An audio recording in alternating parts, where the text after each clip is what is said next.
سليمان، يا سليمان. مين انت مين؟ الله يخرب بيتك على بيت الهباب اللي بتطفحه. انا المهندس كمال. ازيك يا باشا، عامل ايه؟ بقول لك ايه يا عم سليمان، انت كنت فاتح باب العماره بالليل امبارح صح؟ شوف يا باشا، العمارة بتتقفل من الساعة 10 حسب تعليمات الباشا رئيس مجلس إدارة العمارة، وكل واحد بيدخل معاه مفتاح.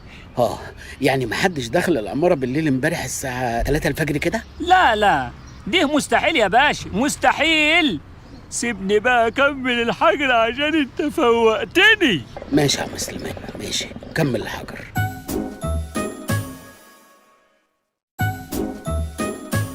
استر يا رب، موضوع الباب ده بالليل بقى مقلق قوي، حاجه ما تطمنش. ايوه جاي.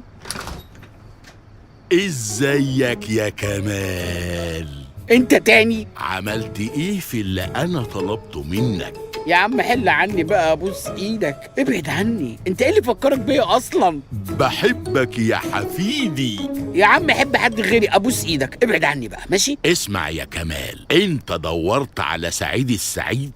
سعيد السعيد؟ الراجل ده يا ابني انا ظلمته وعايز ارد له حقه. الكلام ده كان في العشرينات. سعيد السعيد ده اللي انت بتدور عليه دلوقتي في تعداد الاموات.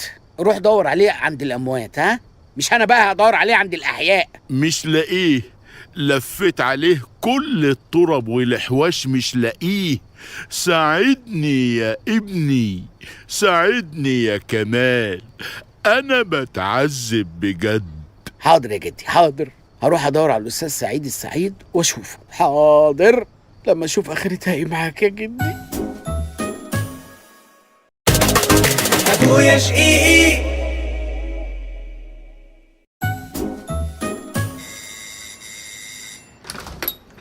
مساء الخير. مساء النور يا فندم. مش ده برضو بيت الاستاذ سعيد السعيد؟ ياه، سعيد السعيد مين يا استاذ؟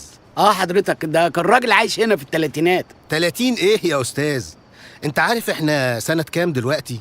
طبعا عارف، الله يسامحك يا جدي. نعم، بتقول ايه حضرتك؟ لا يا عم ولا حاجة. طب استاذ سعيد السعيد يعني الاقيه فين؟ سعيد السعيد ده يبقى جدي حضرتك. اهلا وسهلا.